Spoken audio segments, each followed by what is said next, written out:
Good morning. My name is Arne Duncan. I'm 57 years old, and try not to get emotional here, but gun violence has haunted my life since I was a teenager. I started to lose friends when I was 14, 15, 16, guys who protected me, guys who helped give me safe passage in our neighborhoods when I was playing basketball on the south and west sides. And at that point, you don't really have a counselor, a social worker, someone to talk to, and those experiences shape you, and unfortunately, fast forward 20 years when I took over the Chicago public schools when I was 36. Lots I'm proud of, lots we can talk about in another conversation, another time. But on my watch during my 7.5 years leading Chicago public schools, on average, we had a child killed every 2 weeks due to gun violence. It was a devastating rate of loss, and thank goodness never in a school, but on the bus going home, Blair Holt, going to the corner store, Starkeisha Reed killed by an AK-47 from 100 yards away, 7:30 on a Wednesday morning in her living room, getting ready to go to school. And I don't think I know we as adults, we as educators, we as parents, we as leaders, we as whoever we are, fail to keep our kids safe. I kept above my desk in the Chicago Public Schools a drawing that a young man wrote for me, a drawing that he made for me. And the caption of his drawing was him climbing up a ladder, and his caption was, "If I grow up, I want to be a fireman." If I grow up. And that's the reality for so many of our children, so many of our young men on the south and west side of Chicago. Very rationally, they don't know whether they're going to make it to 18 or to 20 or to 23 or 24. That's reality. Coming home from D.C., I felt we had to try and address this crisis in Chicago. It's a national crisis, and I'll get to that, but address it in my hometown, and started a small nonprofit called Chicago Cred, and we partnered with amazing other nonprofits like the Youth Peace Center that all of our young men here and Leslie work with. The extraordinary joy of my job, of my life, is getting every single day, being able to see our young men grow, to change, to put down the guns, to become extraordinarily positive community leaders. If you just take these 4 young men here, and they're not unique, together they've lost more than 50 of their friends. More than 50 of their friends and family members have been killed. I've never been to Iraq, I've never been to Afghanistan, I've never been to a real war zone, but what our young men and women in Chicago experience every single day is a war zone. And the cumulative impact of that loss and that trauma is extraordinary.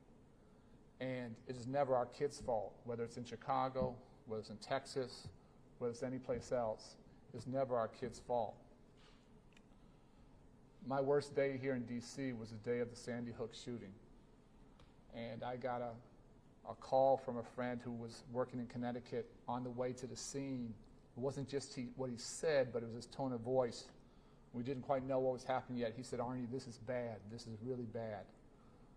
President Obama dealt with, by definition, the toughest issues on the planet. That's what a president does. That was his worst day. He and I both had young kids at the time. He went down the next day. At that point, Vice President Biden, now President Biden, and I went down a couple days later. And meeting with the families, 20 babies killed, 5 teachers, going to the principal's funeral down Hawksprung. Nothing's ever been harder for me. And that was a decade ago. That was 10 years ago, and nothing changed. I've stayed in touch with some of those families, and one of those mothers came to visit our program 2 weeks ago, Nicole Hockney, 10 years after that, and after the shooting in Texas. And one of our young men was telling his story, and he talked about how he had to become a man at 9 years old. That was his reality. And she said, "Well, I had to go home and tell my 9-year-old that his 5-year-old brother had been killed, and his childhood was taken away from him then." And whether it's young black men on the south and west side of Chicago, whether it's Latino children in Texas, whether it's predominantly white kids in, whether it's in Parkland or at Sandy Hook in Connecticut, what unfortunately we've come to understand is that our shared pain makes us family. And then what's starting to bind us together as Americans is this loss due to gun violence. And there's something about that that's fundamentally wrong. And it's got to be our goodness, our positivity, our hope. That's got to be what binds us. But far too often, it's our shared pain. People say to me all the time, Chicago has strict gun laws. That's true. And Chicago has too much gun violence. And that's true. Those two things are both true. So how do you square that circle? And what I say all the time is that Chicago is not an island, and we don't have a moat around us. And the guns pour into our communities from Indiana, this 15 minutes from where I live, that has very lax gun laws. We need a national solution to a national crisis, this epidemic, this public health crisis of gun violence. You can't solve it community by community. And so we desperately need Congress to act, and to act together to make sure that our people can grow up, our young people can grow up free of fear and trauma. As Leslie said, what we worry about every day is our young guys don't just put down the guns, is they risk their lives every single day to work in the community, to bring along the next young generation of kids in our communities that we serve. We desperately worry about their safety because as they're changing, the easy availability of guns is still there. So we ask them to operate in war zones. We ask them to go knock on doors in war zones. We ask them to go find other kids who need help in war zones, and to do that without carrying a gun. And every day we worry about it. We have amazing days. We have heartbreaking days. Our worst day at Chicago Cred was in January, where we had a participant walking out of the door of the Youth Peace Center who was shot with an AK-47 right outside the door. Leslie was at the door. It is a miracle that Leslie's still alive. And the trauma that she and all the other participants there here, all the other staff experienced is real. In AR-15, this young man was hunted. He was hunted and he was exterminated. If people want to hunt geese, if they want to hunt ducks, if they want to hunt deer, I have no problem with that. I'm all for that. I just don't like when we hunt people. And far too often in our country, we're hunting people. And we're doing it with weapons of war that belong on battlefields, but don't belong in our streets and don't belong at the door of the Youth Peace Center. The United States is uniquely violent. There's not another industrialized country that comes close to the United States in terms of violence. Other nations have angry young men. Other nations have folks who are mentally ill. Other nations have people who play violent video games. What other nations don't have is easy access to weapons of war. And it pains me to say this, but I believe this for a long time.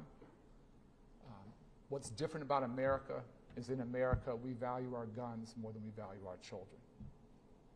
And that's ultimately what has to change. At some point, we have to value the lives and the potential and the possibility and the leadership of young men in Chicago and in every city and every suburb and every rural part of our country. And at some point, we'll stop talking, we'll stop thinking, we'll stop praying, and we will actually act.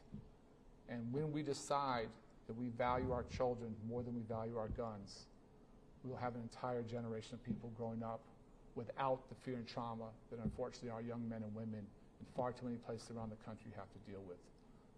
If we don't act now, I don't know when we will. I desperately hope Congress understands what's at stake, what's possible, how fixable this is. This is not finding a cure for cancer. This is not putting a man on Mars.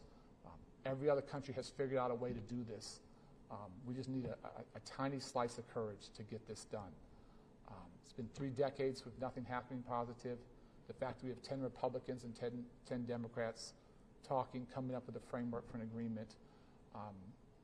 I've been very unhopeful about this, very pessimistic about this, but I'm more hopeful than I have been in a long, long time.